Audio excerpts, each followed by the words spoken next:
You're listening to Turi Ryder's She Said What podcast. I'm Turi, along with Marcy Persky. In this installment, Marcy risks her life on a simple drive home. I risk my life at the city park, and some anonymous stranger risks his life by posting a 40-year-old picture of me on his social media page. We were stuck in a storm trying to get back from Flagstaff. But as we're going very slowly on this dirt road, my anti-lock brakes flashed on for snow. What? That's how bad it was. Oh, wow. Yeah. And we're going really slowly, and all of a sudden it's like a small lake. And Eve looked at me and said, this is how people die. And I said, well, they die because they won't jump out their window. I would jump out my window and swim. And she said, but it's dirty water. And I said, would you rather swim in dirty water or die in your car?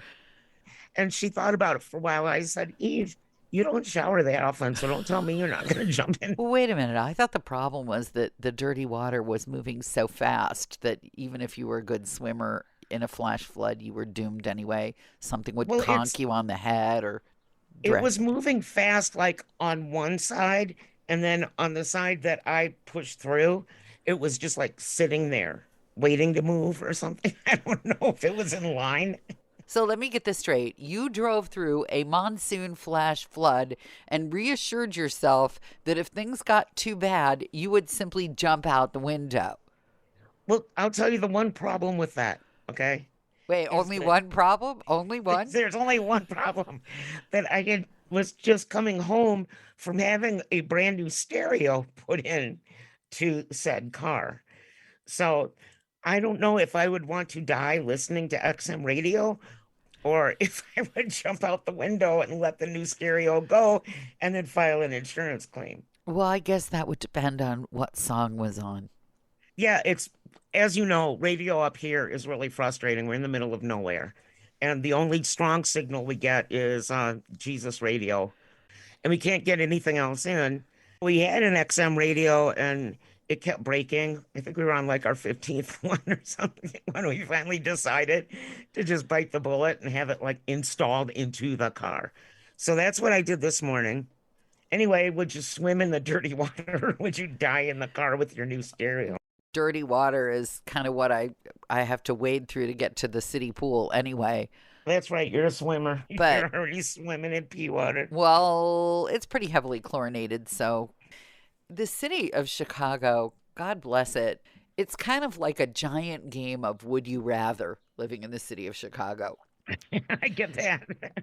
Would you rather swim in a clean pool that's free and right around the corner, even though you have to walk through a vandalized and filthy locker room and then walk across a broken up concrete deck that will probably give you some kind of tetanus to do it? Or would you rather spend several $100s on a fancy health club that you have to drive to swim in a small pool that's probably too warm? What would you rather? And I've decided that I will embrace the city aspect of my city life, but not without martyrdom. If I'm going to suffer every day, I pick up at least a pound of garbage on my way out through the park on the way home. You're so good. Well, it makes me feel self-righteous and it makes me feel like I've got a right to call and complain about stuff. So that's what I do because I am the quintessential Karen in these matters. I can call the park district and say, I pick up 2 pounds of garbage every single day from this park, and the least you can do is put some toilet paper in the women's bathroom. Well, I have a third option, though. Yeah, you don't like my fake altruism? My fake altruism is not impressive? Get a bigger bathtub. Get him and just lay in it and splash around. I heard something completely new about bathtubs today. Never had occurred to me. A friend of mine who's an even bigger germaphobe than most people is working a job where she got accommodations in this very lovely spa-like cabana type of setting. Is this going to be gross? No, it's novel. Okay. She has what you were describing, a hot tub with jets. So the first thing that she decides to do, because she's a germaphobe, is to clean the hot tub. Now, how let's just have like a little impromptu game show quiz here. What would you do to thoroughly clean a hot tub? First, I would order a $45 mop off of Amazon, and then I would drench it in Mr. Clean,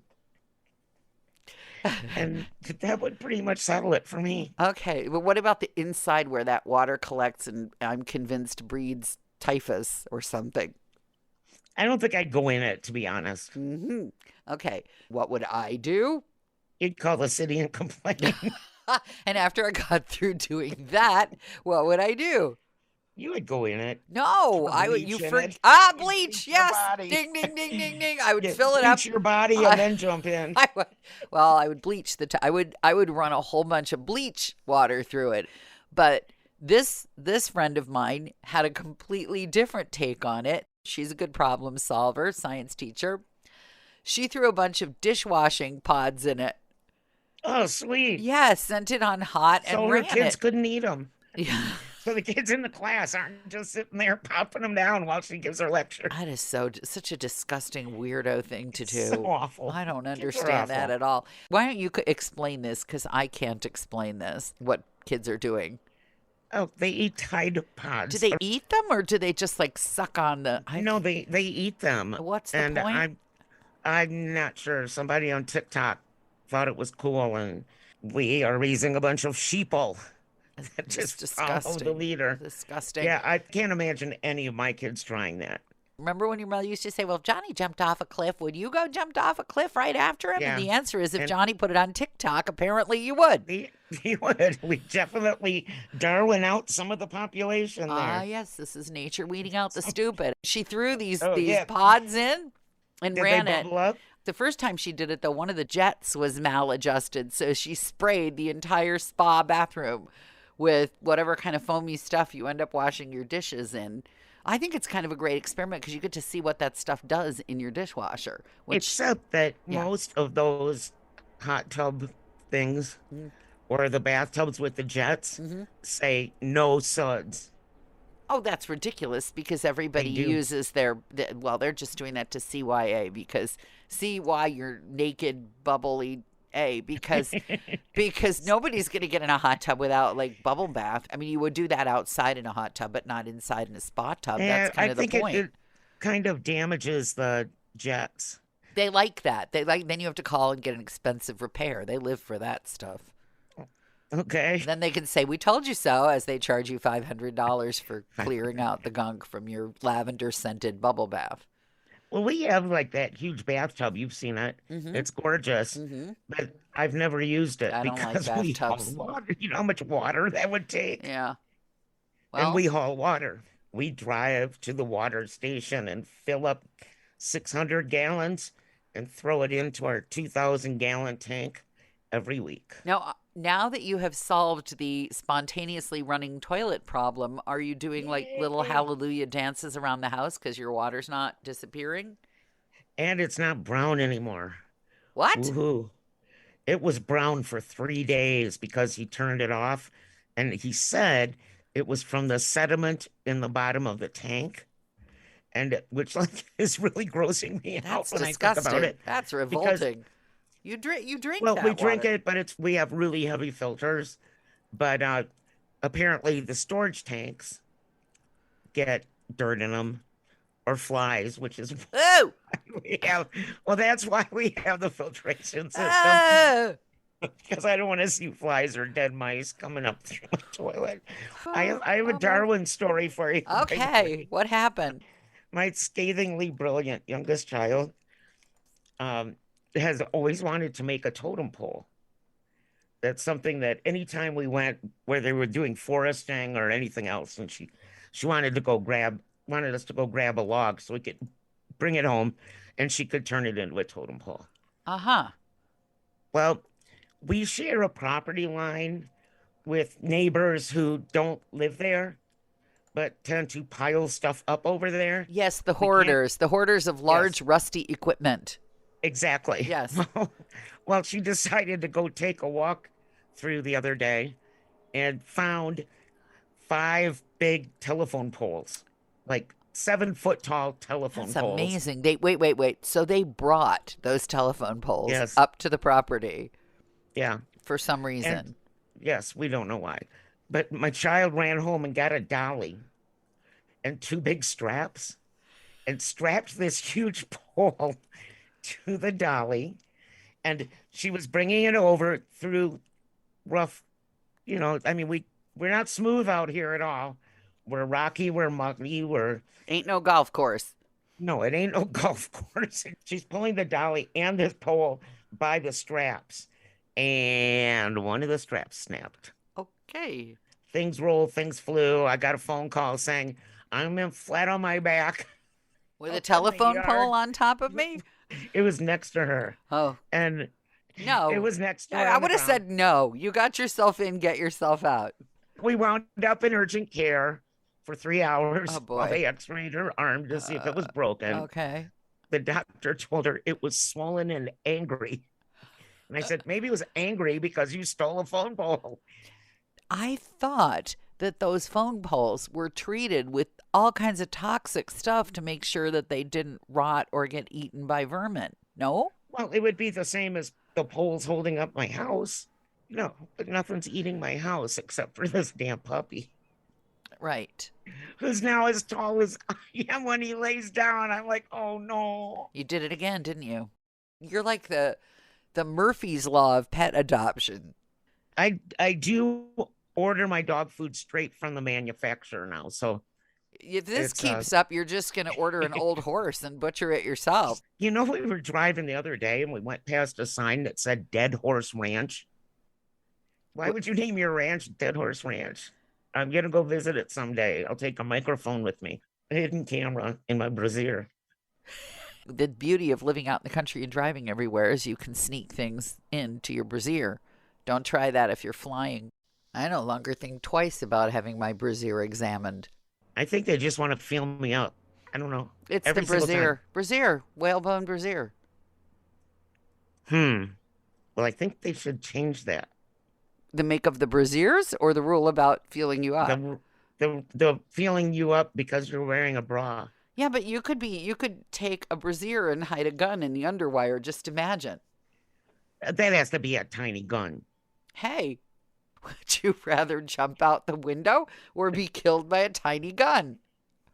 You know what? What? That would be a really good bra test. Like, remember they used to say if you stick a pencil under there You need and a you can hold the pencil then up, you need a bra. then you need to wear a bra. I think you should stick a pistol under there. If you can 2 hold a gun. pistols and just no bra. We could call it the Beretta breast brassiere. Beretta breast. I like that one. We'll go on. What's that show where they pay you money and Oh, Shark promote Tank? your Shark Tank for the lady who needs to concealed carry? We call this the Beretta breast bra. That's right. Speaking of the evolution of the perky breast to the massive underwire bra, somebody posted a picture of me from literally 40 years ago. And weirdly, the more times people comment on this picture, the more upset I get. Any guy who posts pictures of, quote, when you were really a babe, close quote, before you post a picture like that, you should be required to post a selfie with your shirt off. Agreed. New Shirt rule. off. Yeah, I don't want to see any more pictures of how hot I was when I was 20 until you post a picture of what's left of your 6-pack of abs, your 1-pack of ab, your giant Well, you know ab what? that also looks I- like a stomach. I want to see that. You post I that, think- and then you've got a right to post all the old pictures of me you want. Seems like it's always guys that do that. Well, here's a prediction. I read that young people in particular were having more heart attacks in the past couple of years, supposedly because if something was wrong, they were reluctant to go to the hospital for fear of catching COVID. You watch, there's going to be another big wave of heart attacks, and this one you will be able to blame on TikTok and social media. You see those people through those filters on social media, and then you see them Yes. in person, and for a moment there, your heart stops. And I think that's agree. a 911 moment. So you can go to my Facebook page, and you can see what I looked like when I was 22. thanks to some radio fan with a collection of old newspaper clippings. And whoever thinks it's cool to post a like, I would like you next time to post a picture of yourself with no shirt on before you hit like. That's what I'm requesting. Respectfully. I don't know that I'd want to look at it, though. Respectfully. No, I just think that's your ticket to admission. You don't have to look at people's tickets. You just punch them. If you've made it this far, chances are you've been enjoying Turi Ryder's She Said What podcast. In which case, you might also like my book, She Said What? A Life on the Air. You can find that at your neighborhood independent bookstore or on Amazon. Marcy and I really appreciate your good reviews wherever you care to leave them. Your kind words help the podcast grow. Thanks.